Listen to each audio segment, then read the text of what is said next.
Okay. Hello, everyone, and welcome to the first online masterclass to be hosted on the University of Michigan Bassoon Studio YouTube channel. Our guest today is Juan DeGomar, the contrabassoonist of the Atlanta Symphony. And before we start the class, I'd like to thank Dean David Gier of the University of Michigan School of Music, Theater, and Dance, and also the Sally Fleming Masterclass Fund, who have generously sponsored this class and three others that we're hosting this term. So, without further ado, I'd like to welcome Juan. Thank you. Wonderful to be here. And so, Amazing. Thanks for this online version. I think everyone around the world knows the situation we're in right now. And so, since you weren't able to travel up to Ann Arbor as planned this week, I'm glad we were able to find a different way to present this. And so for those watching, at times during the class, I will be switching from this view to videos of principal contrabassoon excerpts that Juan was so generous to record in advance. So occasionally there'll be a little bit of change of screens. And also my studio here at Michigan is also watching us live. And so we'll be entering with questions from time to time. So, Juan, since this is one of a series of four classes that is all being hosted in celebration of our teacher's 95th birthday, and by our teacher I mean Bernard Garfield, why don't we start first with a little introduction about you and your education and how you started on the bassoon and eventually the contrabassoon. And then let's reminisce a little bit about Garfield, since we've both taken so much from his study, and we've both passed it on as well. So why don't you tell us a little bit about your education and what you do? Amazing. I grew up in Pontiac and West Bloomfield, Michigan, well, in Detroit, and then in West Bloomfield. I studied with Lyle Lindsay, the former contrabassoon player in the Detroit Symphony, and then studied with Bob Williams. And then went to Temple at the same time you were there and studied with Bernie. And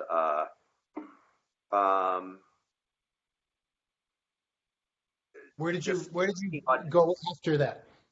Okay. I guess after completing studies, my bachelor's at Temple, and doing what everybody does. I mean, Mr. Garfield basically, he has this amazing pool of students every year, and decided I would try. I had tried a couple of bassoon auditions and not very successful. So I thought, well, I'll try a Contra audition, and called my former teacher Bob Williams, who was incredibly generous enough to let me take his Vox Contra on a train from Detroit, Michigan, to Portland, Oregon, for 3 days in a private car, which was an amazing way to take an audition, because if you don't know the excerpts 3 days before an audition, you don't need to practice. So you just kind of sit in the car, watch the countryside go by, and enjoy yourself. And was lucky enough to win the first Contra audition I took, and it was a kind of a sign as to where I should be. So I played in Oregon for about 17 years, and then have been in Atlanta for about 19. And it's an amazingly, this instrument is a conundrum. It's a challenge. It's also, it's an incredible leveler in that you kind of, when you had asked me to make excerpts, I was laying in bed and you sent that to me. I thought, okay. So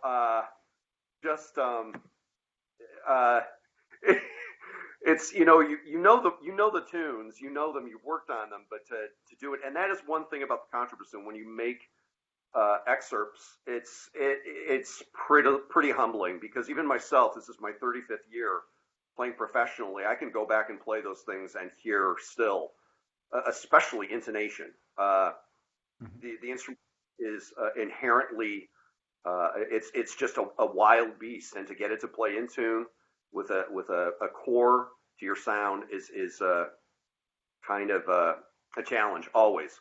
So anyway, making those tapes was was good medicine. Anyway. We all thank you for that, and I'm sure they're going to be incredibly helpful to the students as we hear them later in the class. So, what I was interested in hearing is how you first became interested in studying with Garfield. Oh, I mean, he was, since I kind of got up to speed and really learned what the bassoon was about, his name was, it was almost godlike. I mean, he was out there in the ether. I had no idea really who he was, but I heard this name and I thought, oh my God. And the thing that was amazing, especially for University of Michigan, is for how many years in the May Festival did the Philadelphia Orchestra come and do a residency? I mean, it was for University of Michigan, it was this incredible thing that went on for quite some time. So I kind of grew up in a fairly working middle class family, single mother, and didn't really have a lot of savings for college, so ended up going to Wayne State and studying with Bob.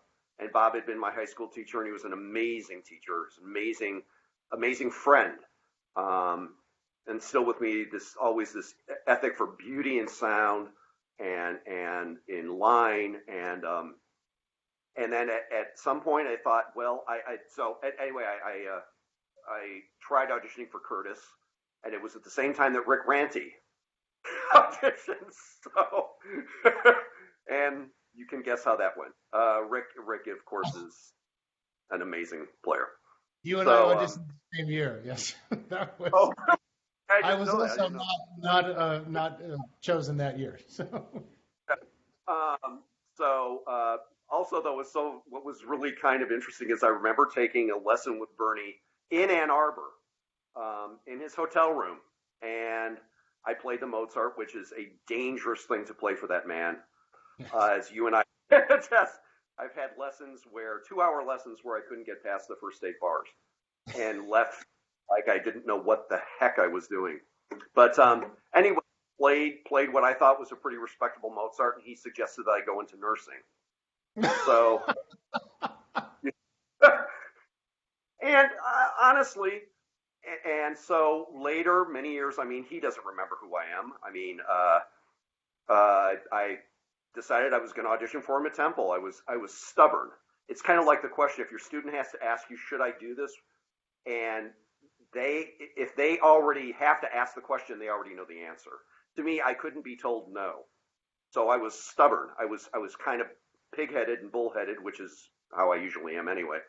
So I flew to Philadelphia with my mother, who worked for Pan American Airways at Metropolitan Airport in Detroit, and we stayed at Bellevue Stratford in Philadelphia. And I took the high-speed line to Westmont, where he lives in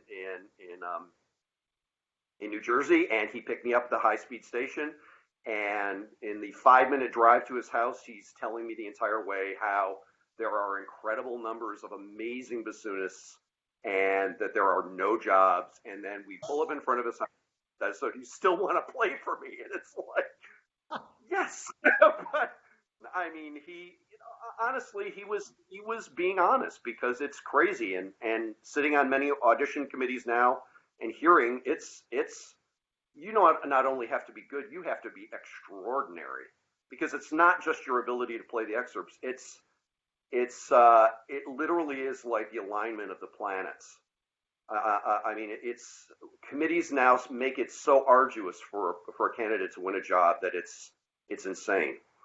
To the point where they'll hold an audition and not select anybody, which always, to me, is one of the most horrible things and horrible feelings for an audition committee when that happens. Anyway, he accepted me. I was shocked, and I got to study with him eventually, which was, to me, an amazing thing. And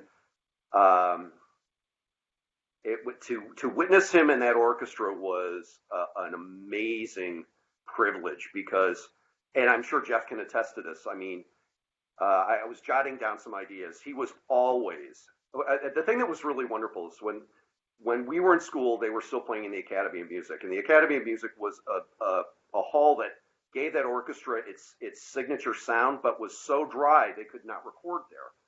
So they would record in a lot of other venues, but not in the Academy.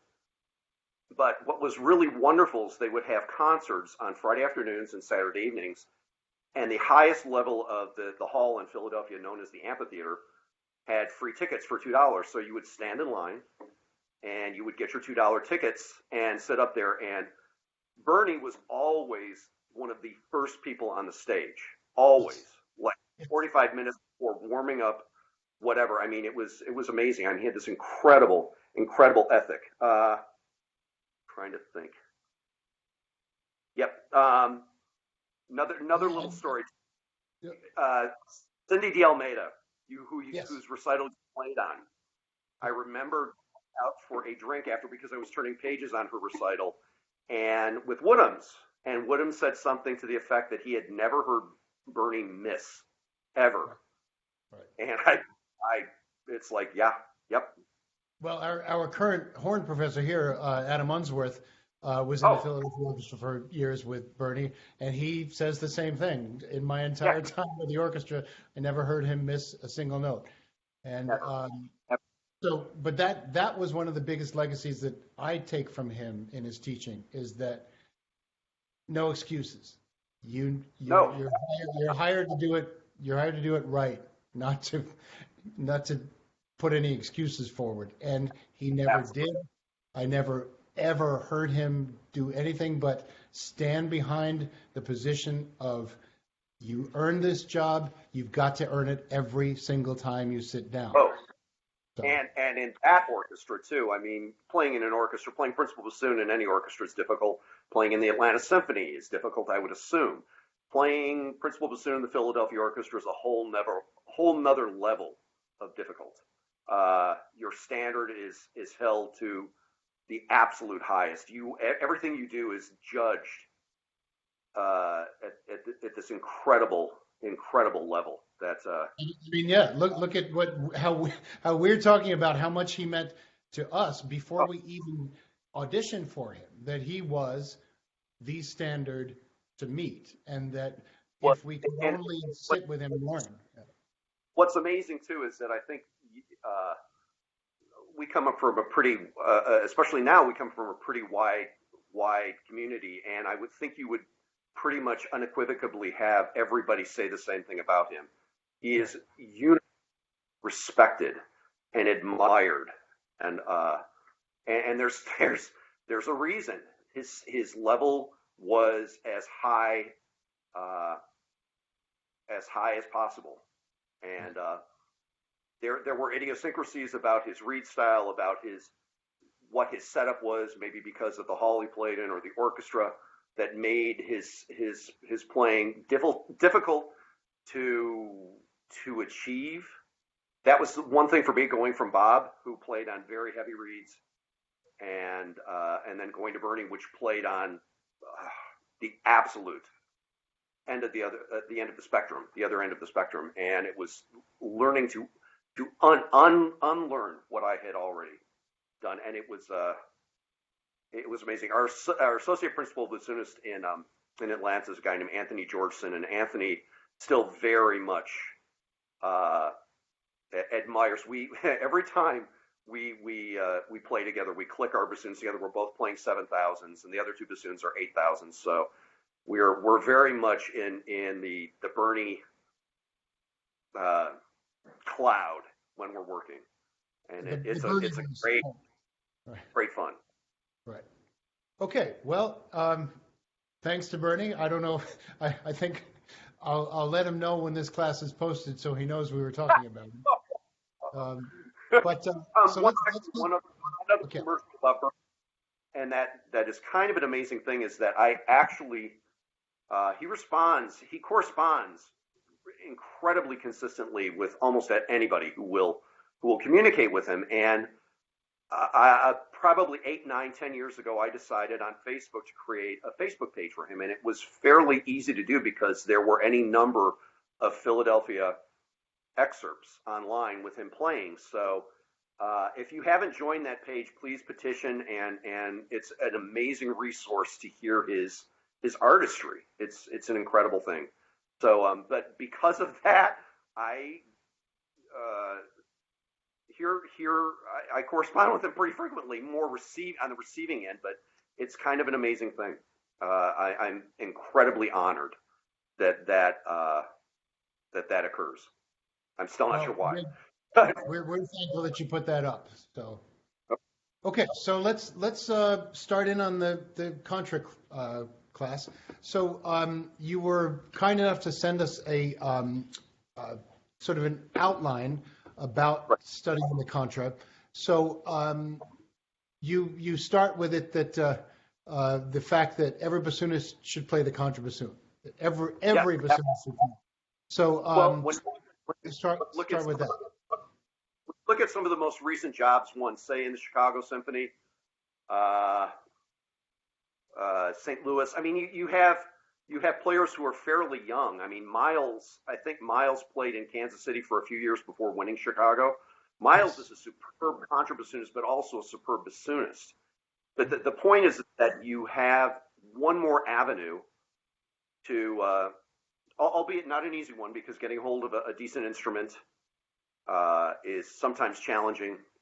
But it's something I know at one time a lot of bassoonists tended to steer away from. They didn't want to have anything to do with it, and I think that's changing a lot. I think a lot of people are saying, this is another avenue to getting a job. I mean, for me, it honestly, nothing against myself, but if it weren't for the contrabassoon, I don't know that I'd be in a professional orchestra right now.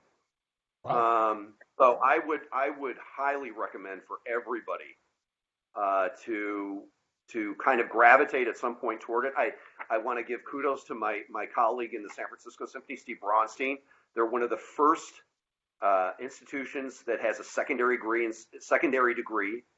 an advanced degree in secondary instruments. So English horn, piccolo, bass clarinet, contrabassoon.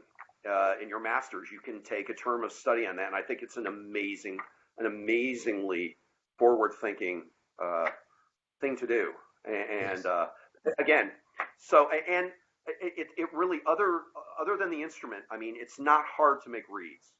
It really, all you have to do is get a source of cane and a few tools, which are in this, and you really can do it. It's not hard. So anyway, I would again recommend everybody kind of try to warm up to it. And well, yeah, the only thing that prevents someone in this studio from getting assigned the Contra is if their height and their physical ability to hold it would compromise their health, then they're not going to play Contra. But yeah, luckily, nearly everybody in the studio gets rotation through the Contra at some point. So wonderful. We've got that step one covered here. So I know that you said that for your audition, Bob Williams loaned you the Contra. How did you get your first instrument? Did you just then win the job? I'd won the job in Oregon, and I didn't have an instrument. I'd auditioned on a Fox, and for some reason, the first instrument I bought was a Mollenhauer from Gilbert in Los Angeles. Mm-hmm. And I found at the time, and this was like 30 plus years ago, the Fox instruments were much less sophisticated than they are now. Yeah. I found for me the Fox was a better fit, although it did take a while. Also, the tuning tendencies on the Fox and the Mollenhauer were kind of different, whereas, so say if you push the sound on a Mollenhauer, and again, this is back when, this is not anything definitive or anything. This is my observation from what I was going through, is that the tenor range, the A's, B's, B flat, C, D, they would all tend to sync. The octaves were fairly narrow, whereas on the Fox it was the opposite. The octaves tended to be wide. Hey, Joe, hey, yes. So again, he's been bothering me the whole time. So. It's changed quite significantly. I mean, the Foxes now are really quite amazingly, and honestly, not to toot anybody's horn, but for instruments, Foxes tend to be the most user-friendly instruments for anybody. Heckles have gotten to be prohibitively expensive. Also, the time the timeline to get one is it's crazy. I mean, I don't understand. Mollenhauers are excellent too, and there's some, Miles plays in a Mollenhauer, Greg Henniger plays in a Mollenhauer in Boston. You have some very fine in Pittsburgh. Jim Rogers plays on a Mollenhauer. So you have some incredibly fine contrabass players playing Mollenhauers. There's no absolute way to do any of this. It's just what your particular taste is, your particular the setup in your orchestra, what's called for. I found the Fox, and this is a fast system Fox. So right. It actually, the thing that's unique about it is, I mean, it has a lot of extra metal on it, but the thing that's amazing about it is there are 2 extra vent holes on the lead pipe. So, and the way Arlen Fast, the contrabassoon player in the Philharmonic, talks about it, he says that really that on a standard contrabassoon, you have basically two vent holes responsible for more than an octave and a half. And now with this addition of or is it 3? Hold on, 1, 2. Actually, it might be 3 holes. You have the vent holes responsible for a smaller range of instruments. So people talk about them in terms of them being, you're able to play very high on them. But really what it does is it increases the articulation, it improves the scale. There's just a lot of, it's a wonderful modification to the horn. Arlen is an amazingly brilliant guy. So, and thank goodness. He's making all our lives easy. I have the first question from one of my students. Is it still the case that some orchestras will loan you a contra when you audition? Yes, but I would imagine taking a bassoon audition on an instrument you haven't played. It's not that it's not possible. I mean, you can do it, but I hate to say it, you're adding a handicap to yourself that's going to make it incredibly challenging. It just, you have no idea. And if you're doing that too, you're probably sharing it with more than one person, and trying to get a setup, trying to get your reeds set. They probably give you a half an hour to figure things out. And it's just, it is true. Some orchestras will do that, although less and less, because now the players tend to have their own instruments or able to get their own instruments. Time was where they would, if the orchestra had an instrument, they would let you do it, but it's less and less. And more people are just getting horns. Right.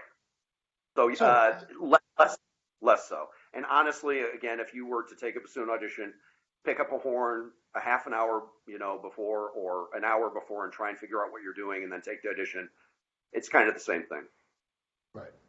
And even you mentioned Steve Bronstein up in the San Francisco Symphony. I don't know of another American orchestra that has done what they did, which was to purchase a Heckel for him. Actually, I think you're probably correct. He's envious. He has 2. He has his own horn that he got from somebody in an orchestra in Spain, and then they purchased one. So he's got 2 brand new Heckel contrabassoons, and it's an enviable position. It's true. I don't know many other. There are some orchestras that have them. I think contractually some orchestras say they're supposed to provide one. The Atlanta Symphony actually had an old Heckel, which they ended up selling, and bought a newer Fox. But as far as having something the level of a Heckel, only San Francisco is the only orchestra I know that's done something like that, which is probably why they are as amazing as they are, because they invest in their orchestra the way they do. Right. Well, thanks, Peter, for that question. So then the next big element on your handout is the matter of reeds. So what, if anything, would you say is the biggest difference between how you adjust and decide on dimensions for a contra reed as opposed to a bassoon reed?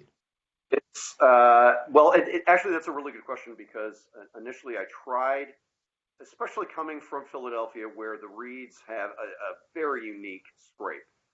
a very, very light tip, very thick part, and a very light back. And then I tried scraping contra reeds initially like that. And what I found is that the reed had a beautiful, sweet sound, but absolutely no power. You couldn't push on it. It would bottom out. So what I learned over time is that you had to have more wood on the reed to be successful.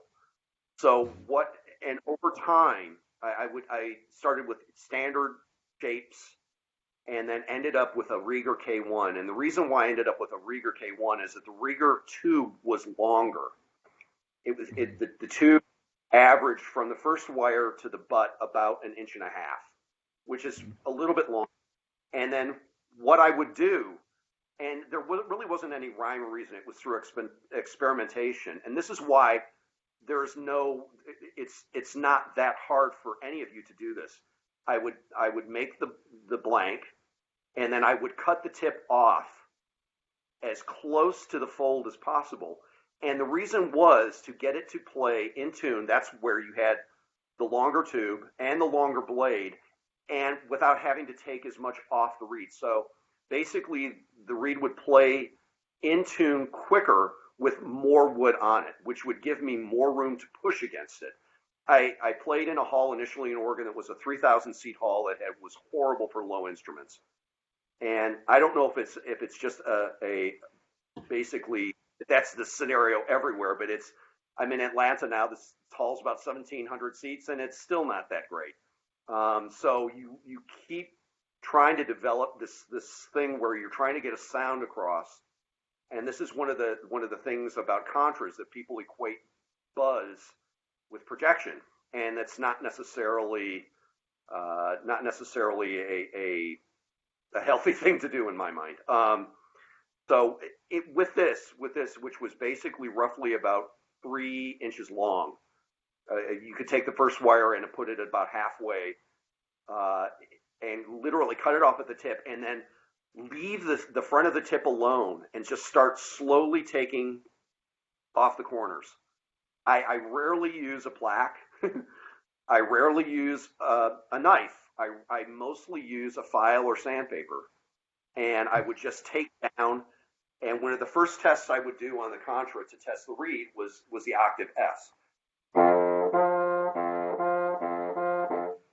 If the upper F was high, then it was still too heavy. And that was another thing too that I kind of over time. Boy, I'm touching my face. I'm noticing. Got it. Not touch my face. Is to not make the reeds so fast. Contra reeds, I have reeds that are years old, and just like bassoon reeds, the less you play, the better. But I have my most successful contra reeds, like my most successful bassoon reeds, are reeds that play in over time. I used to try and make a reed so fast, and it always, and to try and use more of my breath, do more with my breath, my embouchure, than I would with a knife or sandpaper or anything. So anyway, I guess what I'm saying is play with a heavier setup. Any of you can get Rieger K1. You can order directly from Rieger. I use 22 gauge brass wire. I triple wrap it instead of so I kind of flip it around one more time until it wraps around. Let's see. Where's the camera? Oh, God. Okay, there it is. You can see the wires. They're actually 22 gauge. So it's not like a different gauge from the bassoon. I use the bassoon and the Contra the same, but I just wrap it one more time. And in forming, and I do this with bassoon reeds, I kind of tend to, I tighten everything very, very tight the first and try and get as round a first and second wire as possible. And then after drying, I don't retighten the first wire or barely retighten it so that it's fairly much looser than the second. I tighten the heck out of the second wire, but not the first wire because to me, it chokes down the sound. So I guess in all my rattling, it's a larger, heavier reed. The tip tends to be thicker. I tend to lead that way.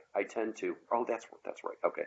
I've got the phone set up on the laptop, so I'm seeing the camera on the laptop, but it's also so the tip is really really thick, and if you take it too thin, you're really going to find that you're a lot, and it's the same thing too with the rails, that you don't want to take that down because what you're doing is you're taking away the strength of the reed, and you really have to push on the sound. So this is just what I've done. I mean, there's no absolutely there's no dogma in this. It's just what I figured out. But somebody else, like Marcus in Detroit, does something different and it's amazing. So. Okay. So next point on your handout was that all professional contrabassoonists are mostly self-taught. Absolutely. Yeah, that's the case. Everybody sort of learns in the worst way when they first learn the contra, in that they learn the fingerings for the piece they have to play, right, rather than the actual chromatic we're scale. We're all in it, railing our way through, trying to figure out, and it's amazing how it's kind of frightening how good some people are when they're given a good instrument, a good reed, and a fingering chart. They can really, it's amazing how good some people are when they, when they're given a level playing field. But yeah, I mean, I took a couple of lessons. My first teacher was Lyle Lindsay in the Detroit Symphony, but I didn't study contra with him. I studied bassoon. I took a few lessons with Burl Lane in the Chicago Symphony, who to me is one of the finest contra players that's ever walked the earth. His sound is, when I listen to old Schulte recordings, old Mahler recordings, and you hear that brass section, which is of legend, and to hear the contra in this texture that is always audible, always, but yet it can be picked out of the texture in this incredible way. It just, I don't know how to describe it. It's something to emulate. It's something to aim for. He to me is to have a couple of lessons with him was an incredible privilege. But yeah, again, if you can get a little bit of this, a little bit of that somewhere, playing for people, but there, other than Steve Bronstein's thing, there really isn't, or really hasn't been, a mode of study on the instrument. So again, we're all kind of learning as we go. Well, it's funny that two of the Contrabass specific books, the volume 6 of the Seltman Tutor and that newer Inconis book, I don't know if you've seen that one. Both of them take the smart track in that right at the beginning of the methods, they go directly to those things that are most different from the bassoon, like the whole lack of a forked E flat, and just work that left hand so that you know right. it. And they put every kind of experience that is going to be different for the C sharp, the E flat, etc.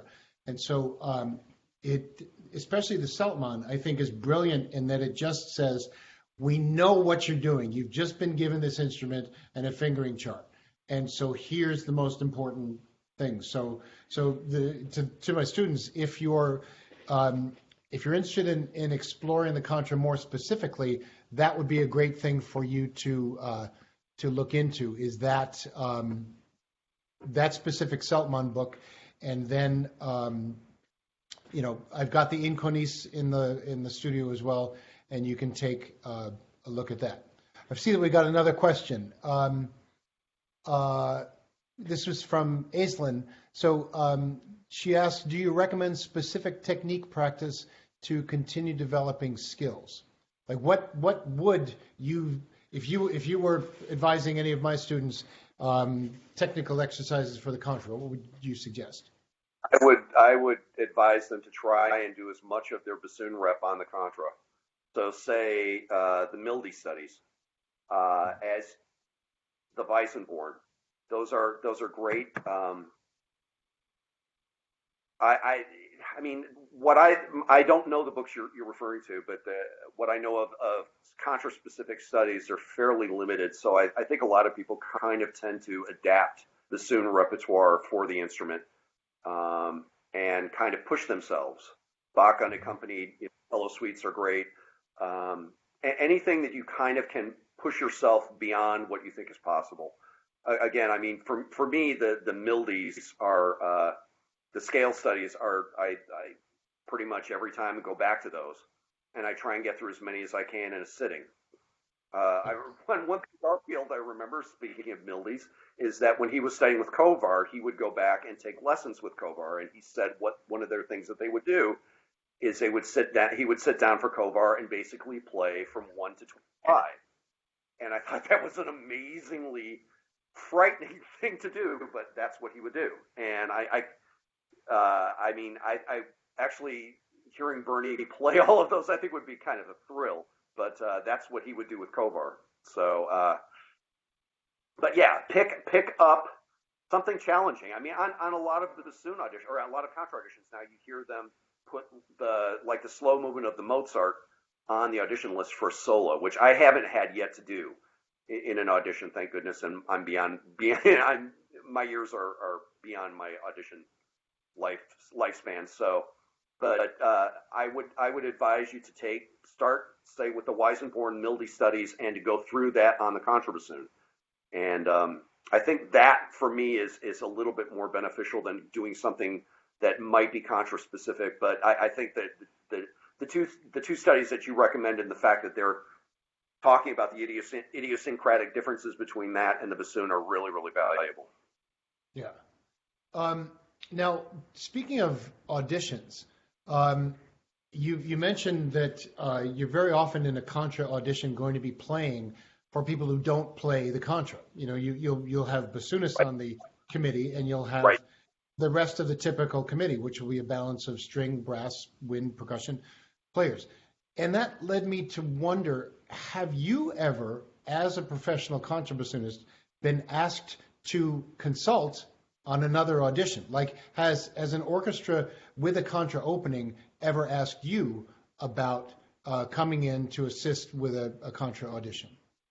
Not in that capacity. The most I've ever maybe been queried is about a repertoire list specific, you know, whether certain things should be asked, certain things maybe not asked, you know. I think the thing that's kind of unique about contra auditions is that you can tell right away from the list what they're looking for. You're rarely going to find it where you're going to find equal strengths, although it does happen. But you're going to find pretty much more where they're either looking more for strength in bassoon playing versus strength in contra playing, and the list will reflect that. And for example, I was talking with a good friend of mine who plays the Teton Festival with me, who's the principal bassoonist in the San Antonio Symphony. They just held a contrabassoon audition, and one of the things that she really wanted to make sure they had a very strong bassoonist.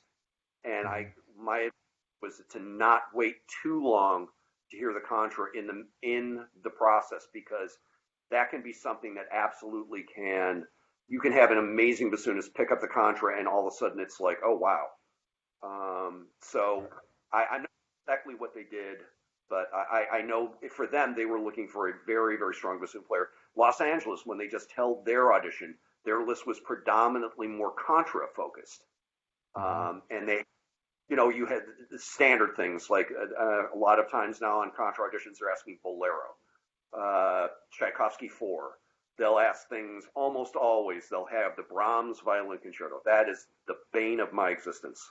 For anybody ever taking a bassoon audition and you think that playing the Ravel Piano Concerto or Marriage of Figaro is hard, try playing the Brahms Violin Concerto.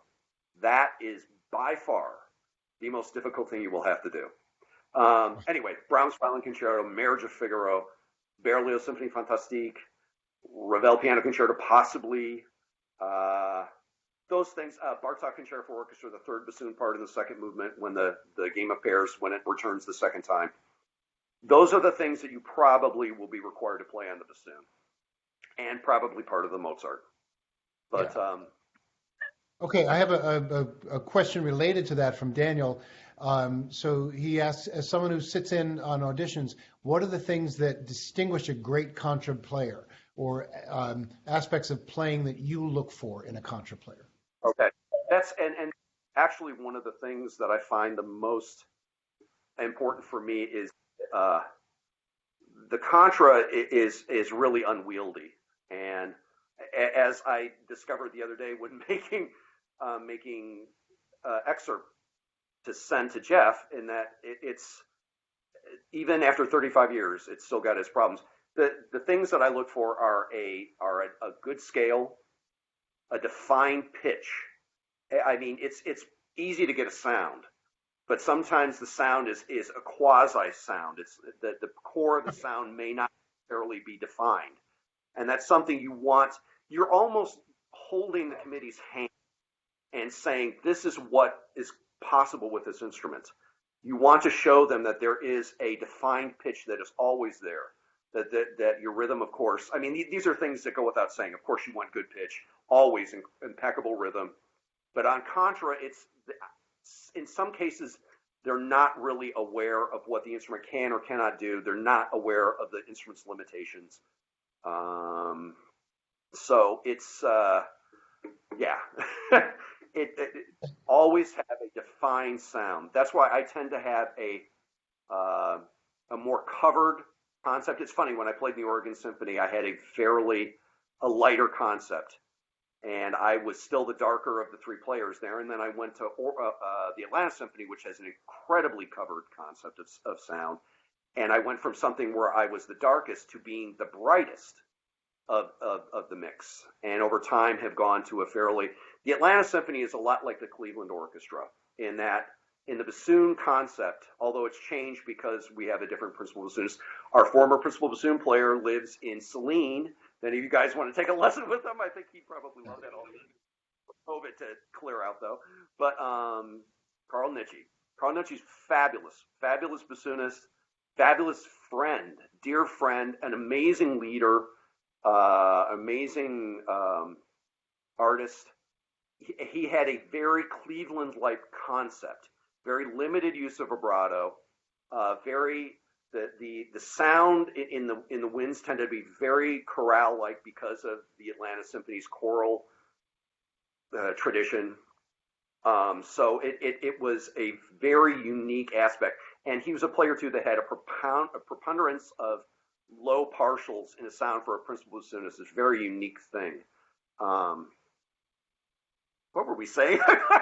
Well, no, that's all. We were talking about what you look for in a contra player, and you've just answered it very Right. well. Me personally, I'm looking for a good scale. I mean, I hate to say it, but it's just, I want to hear somebody who's playing in tune with themselves. And it's not easy. As you may hear later, it's, even myself, I was pretty, I was not happy because it's an instrument that you're constantly trying to pay attention. It just, to play it in tune is not easy. Again, good rhythm goes without saying. Rhythm is probably the most, of any aspect in an audition, the most important. But Okay. sound becomes a little more of a subjective thing. That's where, I'm auditioning for this orchestra and I play with this kind of sound. Should I adjust my sound?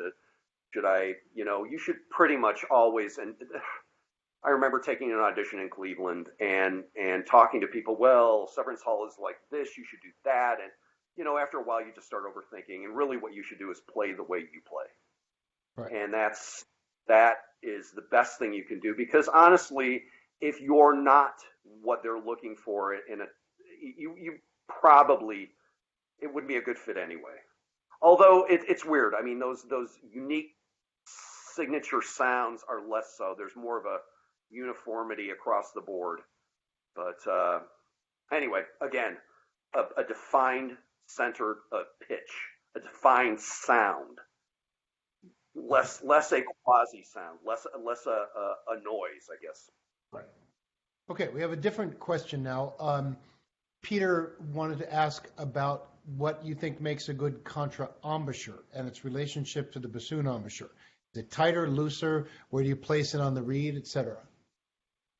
I tend to play with a lot of the reed in my mouth. I'm a big person, big mouth. I tend to play with it more Okay. Close up to the. I don't exaggerate. I don't do it on the bassoon either. I don't really exaggerate the lower jaw being down. It's fairly natural. There's a slight overbite, but not thing. It's as you'll see on these tapes, in which another thing that was quite depressing is you've heard of jazz hands. I have spaz hands. The hand, I mean, the hands. It's this weird, and unfortunately, you're seeing your hands. It's taping yourself is a wonderful thing to do. I would advise you all to do it as much as you possibly can. The other thing too, playing some of these excerpts too, because of the proximity of the mic to the instrument, I was tending to play with probably a slightly more covered reed than I normally would, because it was just honestly that's okay. That's a really interesting thing that just popped into my mind is that sometimes what you would do in a performance might be slightly different than what you would do in an audition. Say for Beethoven Five. Beethoven Five is a fairly powerful part. I probably would play on a reed that might be a little less pleasing sounding in the orchestra than I would in an audition, because I think if it's a little too crass, you can kind of freak the committee out. But on the other hand, if it's a little too pleasing and a little too covered, your sound may not carry. It's a really, really fine line to tread. Well, anyway. you're talking about Beethoven Five, so I see that Ryan just sent a question that I think you may have already answered since you wrote it, which is what are some of the most common mistakes that you hear most contrabassoonists make in auditions, and that you would immediately cut them for that. I think you already described most of that, what you're looking for. So sound, yeah. The center of the core of the sound would be the first thing. If it focuses a little too much on the edge, not that an edge isn't a good thing. Right. When I play sacra, I'm trying to cut through the entire texture of the orchestra, and believe me, I can do it. Whereas if I'm playing Brahms, it's something else. But that being said, you want to have you want anybody, and again, you're playing for a committee of people who really don't know. The bassoon players don't know. The rare exception where you may have somebody on that committee who is a contrabassoon player who has a lot of experience, but by and large, none of them really understand or know.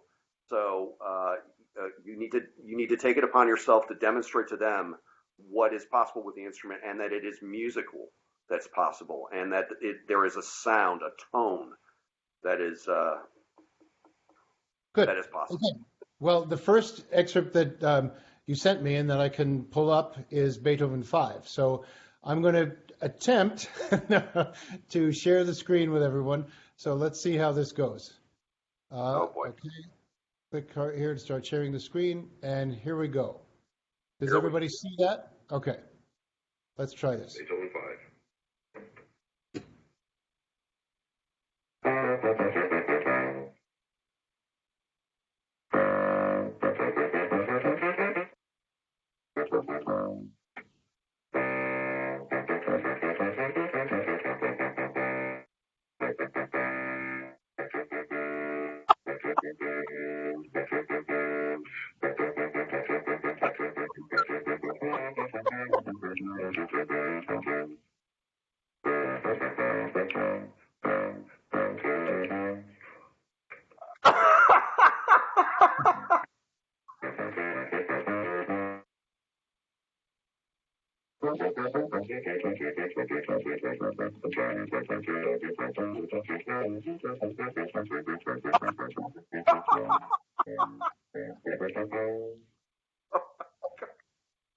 Okay.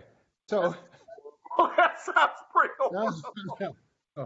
So in that excerpt, pardon? You want me to try it again? No. Since you were so kind to record all these excerpts, what do you advise people preparing that excerpt for an audition to pay most attention to? There will be a lot of emphasis on the moving notes. So, let's see.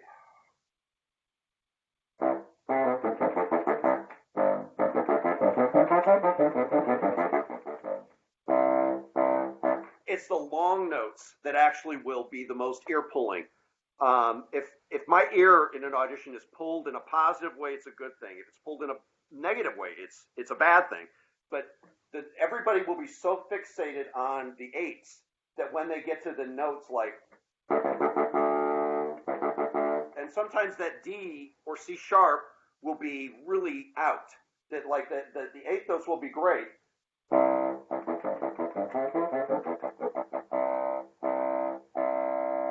To make sure that C is in tune, and I'm even hearing on my tape, I'm a little out.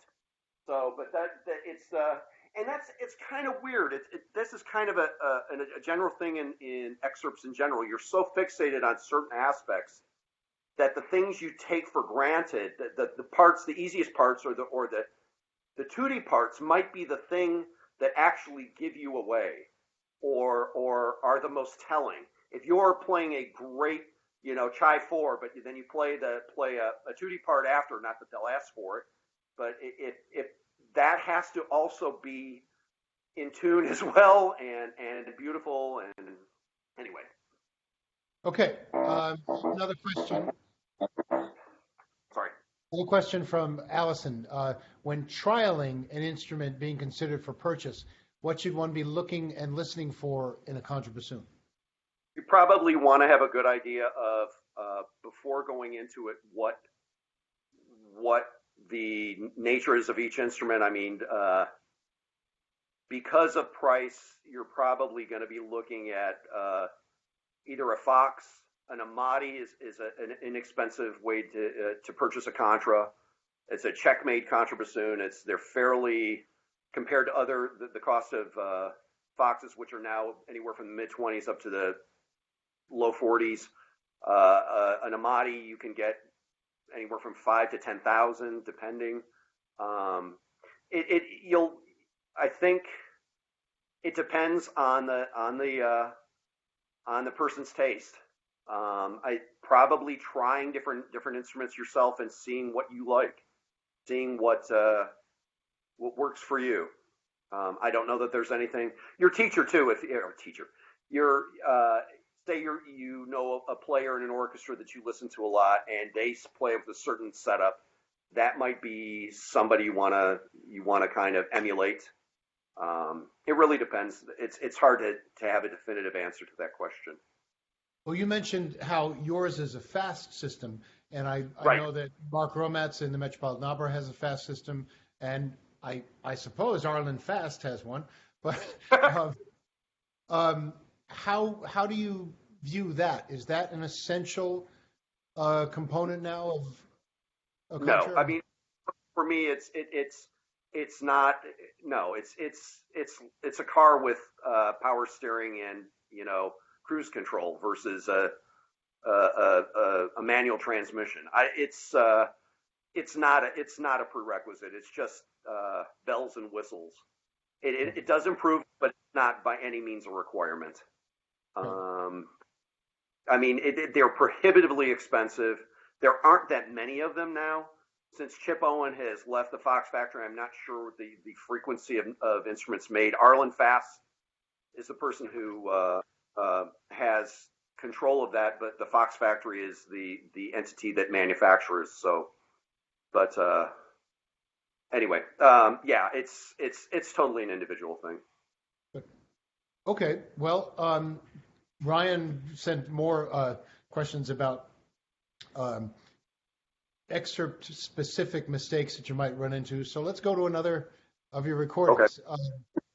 How about, the next ones that you did were Brahms 1, the first movement. So this is an interesting one in that it does speak to what you were saying about the importance of playing the tutti passages, because the Brahms excerpts that are asked are never solos. They're absolutely tutti things. So let's listen to Brahms 1.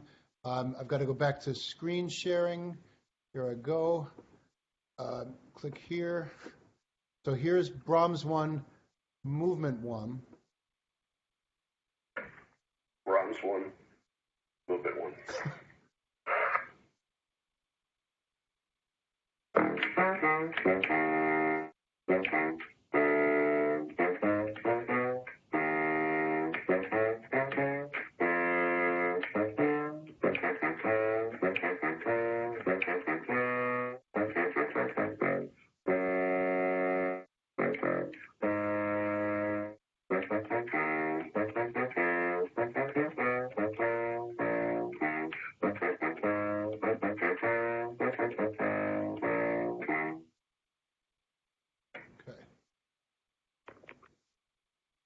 Okay.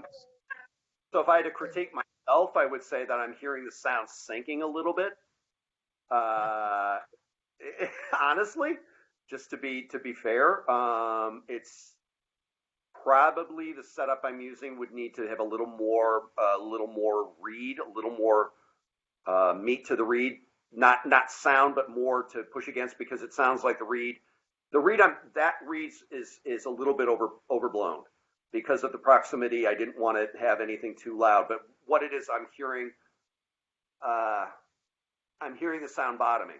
So what I would say is you have to be really, really careful of, again, maintaining the pitch, maintaining the center of sound.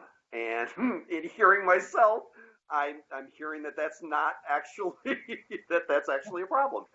So yeah, I mean, again, center of sound, center of pitch, those things.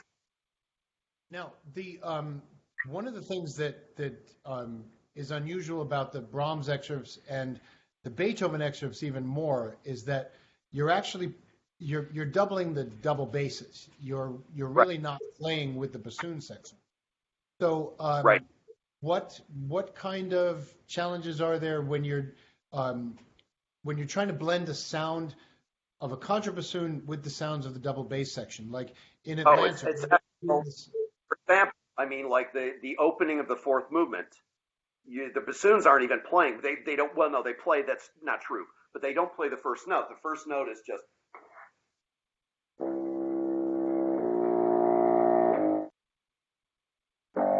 It's just a descending scale. But you and the strings are the only thing that comes in on the second beat. So it's so you have to have a read, as Garfield would say, a read that you could hold outside a car door, drive 5 miles an hour, and get a sound. Not A that I ever quintet, used that expression before. right? A quintet. You need a quintet kind of version of a contra read. But the thing that's tricky, especially about Brahms, is you have that. You have it.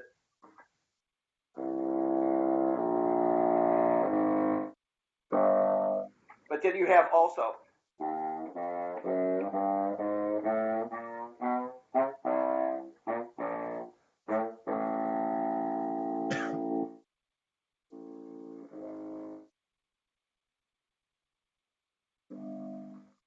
So you're actually really playing not with the bassoons most of the time or with winds. You're really, like you're saying, you're more with the strings. Yeah. You're more just the color into the basses in this, and that is the thing that's really the Beethoven is kind of it's that bass da, da, da, da, da, da, da, da. But the Brahms, on the other hand, has those dum dee dum da dum, those really really meaty parts. But then it's also got this really dolce, beautiful, warm another part that's in the Brahms that's really really interesting is that that it's at letter N.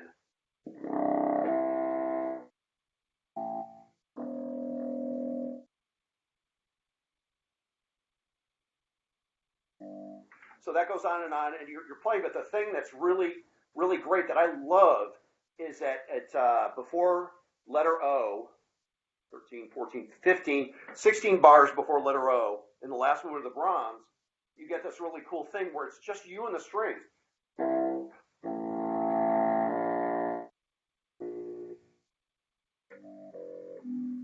And it's so you have this.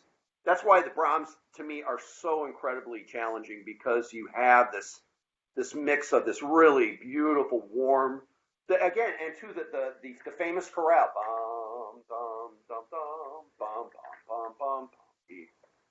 It's where you have to have again a really beautiful, warm sound.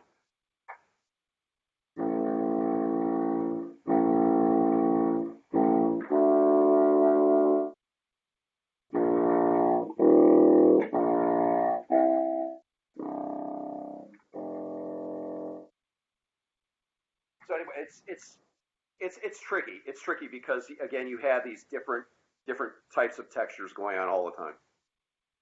Okay, so that gives us a good opportunity to go to the opposite and find one of the excerpts that is actually a major solo. So I'm trying to find yes. Okay, here is Mother Goose, the Beauty and the Beast solo. So I'm going to go back to screen sharing. Click here, and then to here. Mother Goose.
Okay, so It's tell us really, something. coming through really, really broken. Is it everybody hearing that? Or is it? Um, that's what sometimes happens. Like even when you were demonstrating before, sometimes the sound goes in and out. It's the problem with all of Okay. these shared meeting things. Sorry about that. Um, so my first question about the Ravel Mother Goose is, how loudly do you actually play that first phrase, even though it's marked piano? It's all right. Honestly, depending on whether you're playing it in an audition where they're probably going to want you to play it softer, I every time I played it, the conductors wanted me to play more. Exactly. So when you look at the dynamics, you really only have two mezzo fortes in it. You have the first statement, which is piano.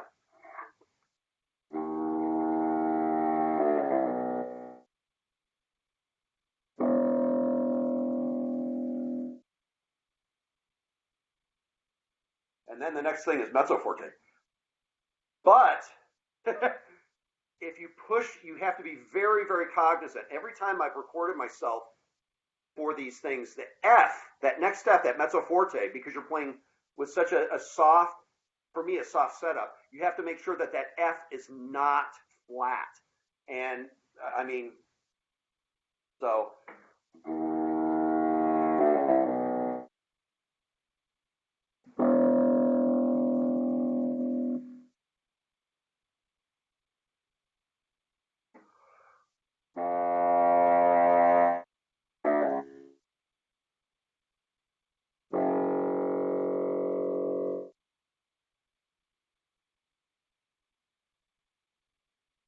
So normally when I've heard myself when I've played and recorded myself is that the F can sometimes be very flat and the C sharp can be very flat because all of a sudden you're pushing a lot more sound.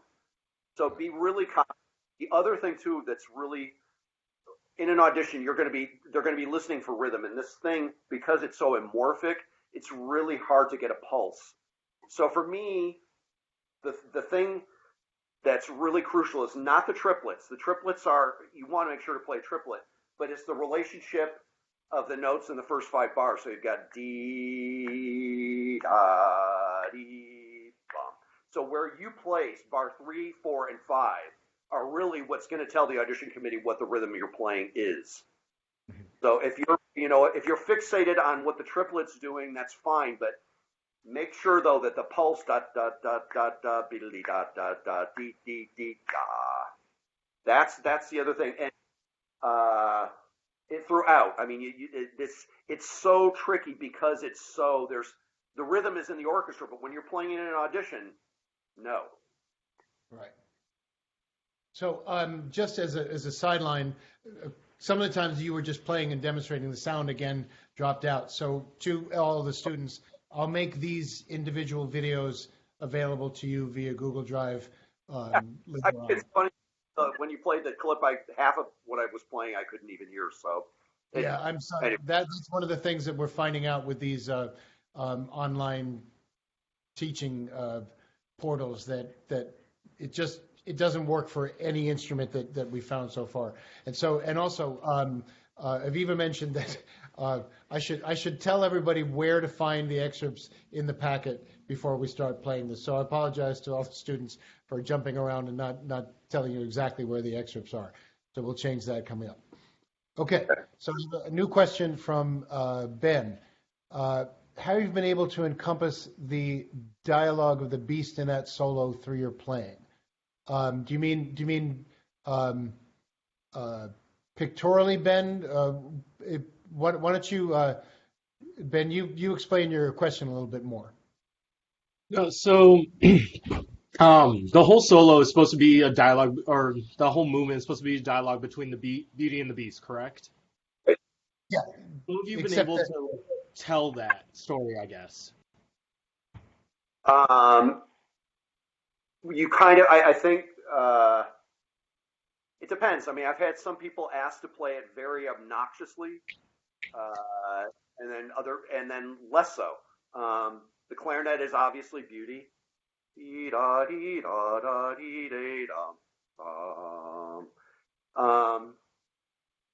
kind of think of it very much like the beast is waking up at the beginning.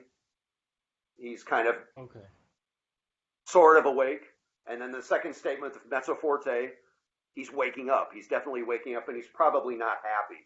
And then where it comes back at number 4, it's kind of more a duet. They could be dancing together.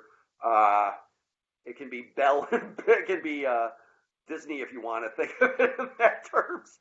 But it's more kind of a duet at that point, whereas it's more like this kind of back and forth through the initial statement.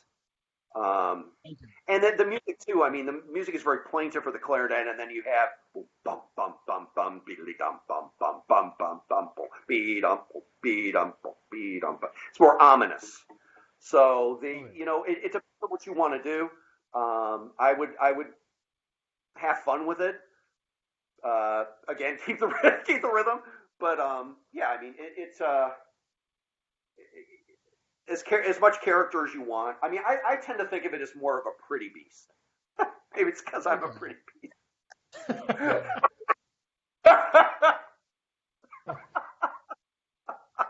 Okay. Okay, so here's one of the issues that I included in the packet is one of the scariest things you will ever play, which is the solo from Mahler 9, both for Contra and for bassoon. I mean, those two entries are just anybody who says they're not nervous before those. I didn't make a video of that because by the time I was tired. You really have to have a set. It's like in an audition playing the Brahms Violin Concerto. You literally almost have to have a setup just for that. You need a reed that literally will play out of, and the thing though that's amazing about that excerpt is that even though, and I think of this a lot of times too with it, even though you see something that's so incredibly soft, you don't want to air attack it. It has to have an actual ictus to the note.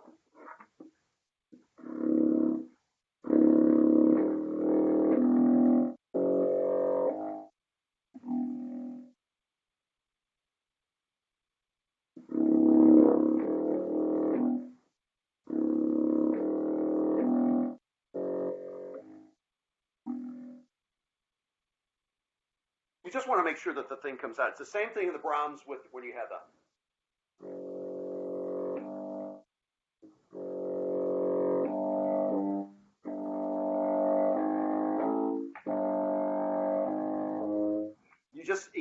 You really want to make sure with that solo that you really are tonguing. There's no accent that's going to be too loud. The worst thing that can happen is it may be a little too loud and a little too hard an accent, but the note will be there. Whereas, last thing you want to do is get to that point and have nothing come out. I had a question about one of the most difficult contra parts I ever had to play was the John Adams Chamber Symphony. Yeah. What has your experience been with that piece? We did it at Ojai about 2006. So about 13 years ago. It was hard. It was really hard. And there's another piece called Son of Chamber Symphony, which I'm not aware of. It's like John, all incredibly difficult. It's amazing. It's just hard. I know the orchestra in St. Louis has had some. I think they either had Dr. Atomic on their list or the Chamber Symphony. They had something on there, and it's just And the thing that was frustrating about it is they put it on the list and then they didn't ask it. It's the same thing in Chicago. They put. This kind of kills me too because with COVID-19, we were supposed to play Mrs. Solemnis at Carnegie Hall, and that is definitely one of the hardest contra parts. And so anyway, the story was in Chicago, they put it on the list and then they never asked for it. I mean,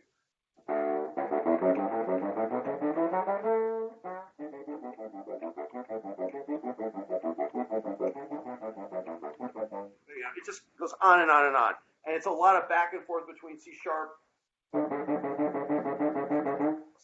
and D, which is if you finger D, like an overblown G, and then just that, it's actually not that hard to go back and forth between C sharp and D. Anyway, so yeah, I mean, that Chamber Symphony is just, our former piccolo player in Atlanta, who is since passed away, every time he would see John Adams on a schedule, he would just start having conniption fits months in advance. Right. Well, the thing that I remember, besides all of the technical difficulties, is having to play a high D in that. I think it's the last note, either of the first movement, either the first movement or the third movement. You go up to a high D above the Bright Spring IC. Right. So, okay, I have a new question from Marissa. How do you travel with a contrabassoon? Is there a case that protects the instrument better than others? What are some of the issues we should be aware of that are different from traveling with a bassoon? I was really lucky when I was taking auditions that you could still get a contra in a gig bag onto an airplane. Those days after 9/11 are long gone. For a little while, I would put it in the hard case, then get as much egg carton material and put that inside a box and pray. And that really that's playing with fire because your instrument could get really, really, really damaged. I did buy a travel trunk from Bob Williams many years back, and that thing has saved my life. It's one of those things. If you see orchestras that travel, it's that same material. I don't know who manufactures it, but it's black and it's got all the support around it is like silver metal, and the instrument it's not in the case. It's just the instrument in there. It's absolutely no wiggle room, and it's traveled beautifully beautifully for many, many years. Only one time though did it come back, and I'm still not sure how it happened, but the entire bow on the instrument cracked, and I don't know if it happened in that case or somewhere, but I remember looking up and just thinking, oh no, how did that happen? And I've done that to 2 or 3 instruments now. Unfortunately, this is a really, really susceptible part of the instrument. Yeah. We have a travel case that the other case fits directly in it, so we have the hard case going into another one, and that the case, if it's a Fox case, it should be pretty secure. I mean, the blocking inside should be such that it doesn't it doesn't move or it doesn't shift around a lot. But Well, just today, I don't know if you've, when I was bringing this instrument back to my house, we now have all three of our Contras in those Rouillard cases that Fox is using now. The Qua one, right? So they're incredibly light. I can't believe how much lighter they are than the other Fox cases. So. It's I think they're good for transporting, but I don't know that I would trust it putting it under a plane. I've got a Wiseman double case that it's very sexy. You know, you meet people. Oh, what's that? Oh, hey. Yeah. But I would never put it very light. And those cases are incredible, but I don't know that they protect the instrument as well as, say, a standard Fox Contra case. Well, that's why we even those cases now, when they're traveling, go in the travel case. So it's only when they're in a car or when you're going from rehearsal hall to the lockers that those cases are great. Right. Okay. You know that there are probably at least a couple of Contra auditions coming up. Seattle, I think possibly in Portland.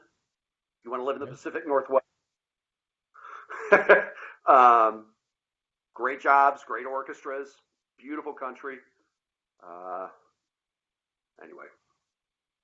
So let's talk about solo repertoire. We haven't touched that on. Since a couple times I've seen you perform at IDRS conferences. What are some of the solo pieces that people should learn? Obviously, there's the what's his name? The Nightingale. Oh, the Schulhoff. Right. The bass. I've never worked on that, amazingly enough. Again, I tend to try and borrow from bassoon rep just because there's more of it and it's better. It may not necessarily be a really good idea. One of the things that I was going to do this year at Tetons was I was going to try and do the Garfield Quartet for Contra and strings to see how that would work. I don't know. It might be great. It might be a total disaster. But it just there's not a lot of the Contra rep to me is not very good. I mean, you've got the Gunther Schuller, you've got the Schulhoff, you've got the Donald Erb, which calls for extremely high range playing. Have you ever looked at the Caleviajo concerto? I have the music. It's insane, and I think you have to have either a contraforte or a fast system contra to be able to play it. The only one I know who's done that is Lou Lipnick. Yeah. So Lou is amazing. Right, and it's just there's so much high register in it that I don't ever even attempt it. Yeah, literally need you need a fast system instrument, or you need an instrument where playing up in that range is possible. It's not that it's not possible. I think Mullenhauer tends to do maybe a little bit better, but even there, I don't know that it would be great. A fast system can do it, but it's that the range on that piece is just insane. It's because of that I tended to steer away from it. Okay. Well, the other thing that complicates that piece is that the orchestra is so huge and the contra has to be amplified. So it's a complicated thing to prepare from the soloist perspective, but then to get an orchestra to do, I heard Lou play it up with the Interlochen Orchestra, and Andrew. I know Andrew Litton, who we had conduct. I think when he conducted when he recorded in Bergen, I think Lou must have footed the bill for a lot of that because it's not. I think it's a prohibitively expensive piece. I don't know. Maybe he did. Maybe he didn't. But it's just it's one of the things when people are budgeting programming and they see that. That's a rough. Hard thing to convince an orchestra of. Right. Exactly. Okay, so going back to the students, any new questions that have popped up in the last few minutes?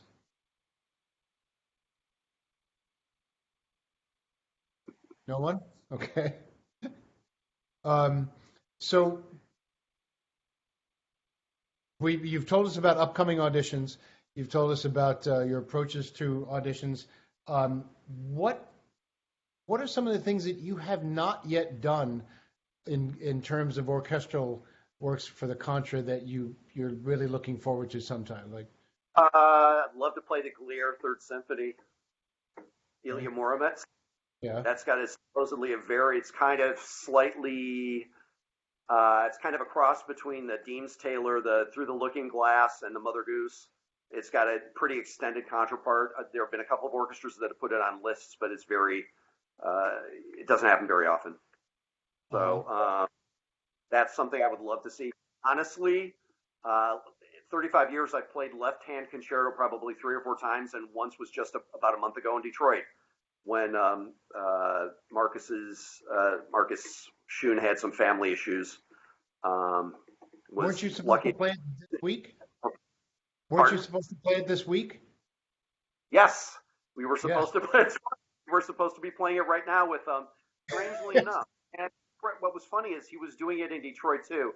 Andre Watts had, I'm not sure what had happened, whether he had some type of hand issues or something like that. But so what was going to happen is he was going to play the concerto for left hand with his right hand, and he was going to do it in Detroit. And what ended up happening is I believe in looking at their website that he developed tendonitis. It didn't end up happening. And originally they were doing the Emperor Concerto. They went back to the Emperor Concerto with a different pianist. And I kept asking our management, is he going to do the same thing there? Might he possibly pull up? But no, he was still on, and we were going to travel with it, and in fact, go to Savannah with it. Oh, wow. But I know. But Well, unfortunately, like everything is different. So. Just got a question from Peter. He asked about switching between instruments. You were talking. Okay, that's a really that to me is something I tend to, when I play with the Contra, I tend to play with it in the stand all the time. So I just pull the instrument close to myself, and then when I'm done, it's in stand, but it's always right there. So when doubling, it makes it not so bad. If you play Mahler, the doubling is really an issue sometimes. He gives you literally no time to go back and forth at times. I mean, we just played. In fact, the last concert we played was a week ago Wednesday. It was Mahler 1. So in the last part of the first movement, you go on and on and on and on, and then at the very last part you play, and then you have to put the contra down, pick up the bassoon, and go daga daga daga daga daga daga da. And that's so it's like of all the things, of all the places to switch, but you have no time to pick the instrument up, put it in a stand, pick up the bassoon, pull it out. So the bassoon has to be on your lap with the reed in it, and you basically throw the contra down, pick up the bassoon, and that's it. And a lot of Mahler is that way, with it in the stand all the time. It makes that possible. I know some people don't really like doing that. They're not really a big fan. Actually, it's really funny too. When I was in Detroit, not to change the subject, Phelan Young is one of your students. Yes, he took his master's here. Right. Phelan was Phelan. I finally got to meet. Great guy, and he has been using this end pin that was developed by a cellist in the Toledo Symphony that I've been experimenting with. The thing is extremely long, but it's I'm not sure of the specifics of the material, but the thing that's kind of unique about it is that it gets the instrument to resonate. And when you think about it, I mean, by virtue of the end pin, there being a rubber stopper on it, and it being in the stand, that's what brought this to mind, was that you're getting a limitation in how the instrument vibrates. Whereas this pin allows the instrument itself to move more, to resonate more, to vibrate more. So it's kind of a fascinating thing. Anyway, playing in the stand, that's what brought that to mind, is that playing in the stand was kind of a bit of a challenge with this end pin. But anyway, yes, I play with it in the stand all the time. Pardon? What kind of stand do you use? There's a wrought iron stand that the Atlanta Symphony Bob Williams used to manufacture stands very much like them, and they're very solid. I did a Fox stand at one time. I've also knocked an instrument over in a Fox stand, which is not fun. Yeah. But we own one of those wrought iron ones from Bob, so we have that in the studio. The students are familiar with that. Those are great. They're not going there. Those are pretty solid. If you don't necessarily have to play with it in the stand all the time, but if you've got something like Mahler, just leave it in the stand close enough where all you have to do is pull it there and then put it back, and it just makes it so much easier. I mean, Mahler 5 is another one where it's got these horrible changes, and then you've got the bassoon with a low A bell in, which is another mess. Now, what about that? That's about just handling the instruments. What about the change of embouchure and the bizarre way that when you go from the contra back to the regular bassoon, it's tricky. It's so bizarre, yeah. It's funny. It's actually kind of what it reminds me in auditions where they sometimes will give you the option as to which you want to play first. If in a round, you have to play one or the other, they don't normally want you going back and forth. They'll have you play all your contra excerpts or all your bassoon excerpts, but they may give you the option as to which you want to start with. And I always tend to go with the contra first.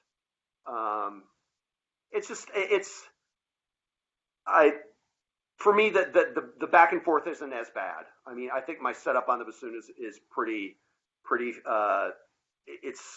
It's big enough. It's further away from Garfield's setup, so it's not so difficult to go back and forth.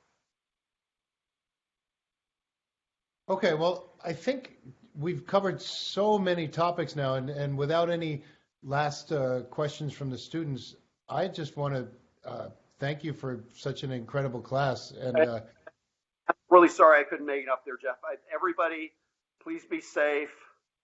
Thank you again for Go Blue. Take care of your dogs, your puppies, and everybody. I'm glad that they're just sitting off camera now. They've been annoying me the entire time, so I'm glad they didn't interrupt anybody. Wait, I have one new question. Oh yes, so Ryan, speaking for everyone, thank you so much. So it's my pleasure. a great time to share with everybody, and I'll post this as soon as I figure out how to download it from BlueJeans. And thanks again, Juan, for everything. Thank you, everybody. Take care. All right.